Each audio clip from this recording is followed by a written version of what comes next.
अस्सलाम वालेकुम फ्रेंड्स, कैसे हैं आप सब लोग। आज मैं आपके लिए लाई हूँ एक बेहतरीन सी रेसिपी जो खाने की नहीं है लेकिन टेस्ट एनहांसर के तौर पे हम लोग जो चिकन क्यूब यूज़ करते हैं बाहर से लेकर, कैसे कैसे होते हैं, महंगे भी मिलते हैं और पता नहीं कैसी चिकन यूज़ करती है और उसमें MSG भी एडेड होता है और पता नहीं हलाल होते हैं कि नहीं। तो आज मैं आपको घर में बनाना सिखाऊंगी। बहुत ही आसान रेसिपी है और बहुत ही कम अज्जा में घर में आप बना सकेंगे इसको। चिकन ली है मैंने ½ kg के करीब और बोन्स के साथ भी आप यूज़ कर सकते हैं और बग़ैर हड्डी वाली भी। थोड़ी हड्डियाँ हो तो ज़्यादा अच्छा रहेगा। इसमें जाएगा 1 टमाटर और 8 से 10 जवे लहसुन के, 1 से 2 इंच टुकड़े अदरक के और आधी गाजर और आधा प्याज के। सब टुकड़े हैं ये मोटे मोटे मैंने काट लिए हैं। इसको बस मैं एक पैन में डालूँगी। 1.5 लीटर मैंने लिया है पानी, उसमें जाएगी ये हड्डी वाली चिकन। और चिकन को बाद में जब हम रेशे करेंगे तो चिकन हमारी और भी किसी चीज़ में यूज़ हो जाएगी, हमें सिर्फ अभी यखने की ज़रूरत है। और इसमें हम डाल देंगे सारी इसमें अपनी चीज़ें, सारी सब्जियां। और इसमें इसके अलावा कुछ भी नहीं जाएगा। मसाले वगैरह 2-3 जाएंगे, वो भी बाद में जाएंगे। अभी हमने इसकी अच्छी सी यखनी बनानी है। 1.5 से 2 घंटे हमने इसको हल्की आग पे अच्छा सा गलने देना है। जैसे ही बॉयल आ जाएगा तो आग मैंने इसकी हल्की कर दूंगी और 1.5 से 2 घंटे इसको आराम से गलने देना है ताकि हर चीज़ का रस अच्छा सा निकल जाए। 2 घंटे तकरीबन मैंने इसको हल्की आग पे बहुत अच्छा सा गलाया है। हर चीज़ का रस निकल चुका है यखनी के अंदर। बहुत अच्छी सी यखनी हमारी बन गई है। चिकन को मैं यूज़ कर लूँगी बाद में किसी और रेसिपी में, और बाकी चीज़ों को हम डिस्कार्ड कर देंगे। ये हमारी असल यखनी है जिसका असल अच्छा सा टेस्ट होगा। अब मैंने एक फ्राई पैन लेना है। फ्राई पैन में मैंने 2 से 3 टेबल स्पून ऑयल डाला है और इसमें ½ टीस्पून जाएगा नमक, ½ टीस्पून इसमें जाएगी रेड चिली पाउडर और 1/4 टीस्पून जाएगा इसमें काली मिर्चों का पाउडर। और अगर आपके पास चाइनीज़ सॉल्ट अवेलेबल हो हलाल वाला तो आप यूज़ कर लेगा ½ टीस्पून, वरना इसको स्किप भी कर सकते हैं।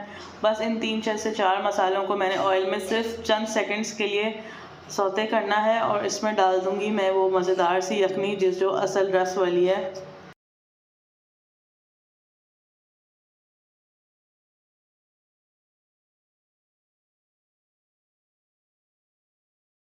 हाँ जी, यखनी इसमें चली गई है और इसको मैं 2 से 3 मिनट उबालूंगी ताकि जैसे ही खोलने लगेगा। और इसमें 1 टेबल स्पून और कॉर्नफ्लोर को मैंने पानी में घोल लिया है अच्छा सा और इसकी पेस्ट सी बना ली है। और अब इस मिक्सचर को मैं डाल दूंगी इस यखनी वाले मिक्सचर में।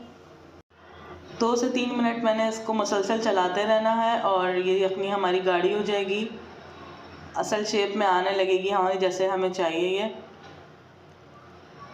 ये सूप की तरह हमें थोड़ी सी गाढ़ी ग्रेवी की तरह चाहिए। आप इसकी कंसिस्टेंसी देख सकते हैं, बहुत ज़्यादा गाढ़ा हमें नहीं करना क्योंकि कॉर्नफ्लोर है ये। जैसे ही ठंडा हो गया इसको मैंने हैंड ब्लेंडर से अच्छा सा पेस्ट बना लेना है किसी भी बोल में निकाल के, और इसको स्मूथ सी पेस्ट ही बन जाएगी। और जो भी इसमें अगर थोड़े से मसाले खड़े रह गए हैं तो वो भी सब कुछ पिस जाएगा और बहुत ही अच्छी सी हमारे चिकन क्यूब की ग्रेवी तैयार हो जाएगी। और ये प्रोसेस मैंने करना है जब ये बिल्कुल ठंडा हो जाए हमारी ग्रेवी। बस जी अब इसको मैं ट्रांसफ़र कर दूंगी किसी भी फ्लैट स्क्वायर बोल में या रेक्टेंगल बोल में। आप इसको डाल देगा ताकि ये अच्छा सा हम इसको जमा सकें फ्रीज़र में और इसके क्यूब्स काट सकें। ये मैंने पूरी ओवरनाइट इसको रखा है, जमाया है, फ्रीज़ किया है, और ताकि बहुत ही अच्छे से स्क्वायर्स इसके कट जाएं। और किसी भी तेज़ छुरी की मदद से आप इसके स्क्वायर पीसेस कर लें। शेप आप अपनी पसंद का कर सकते हैं, बड़े आपको रखना है या छोटे रखना है। मैंने नॉर्मल साइज़ किए हैं, ना बहुत बड़े हैं ना बहुत छोटे हैं, तो इनको मैंने स्क्वायर पीसेस में काट लिया है।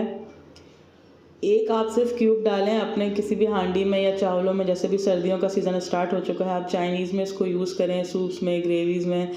इतना आपके लिए बहुत आसानी हो जाएगी और इतने मज़ेदार आपका खाना बनेगा।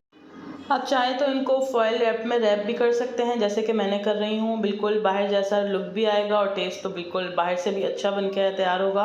और आपके पास अगर फॉयल ना हो तो आप ऐसे भी क्यूब्स को आप किसी भी अच्छे से शॉपर में या बॉक्स में रख सकते हैं और जब चाहे एक निकाल के यूज़ कर लें। Thanks for watching.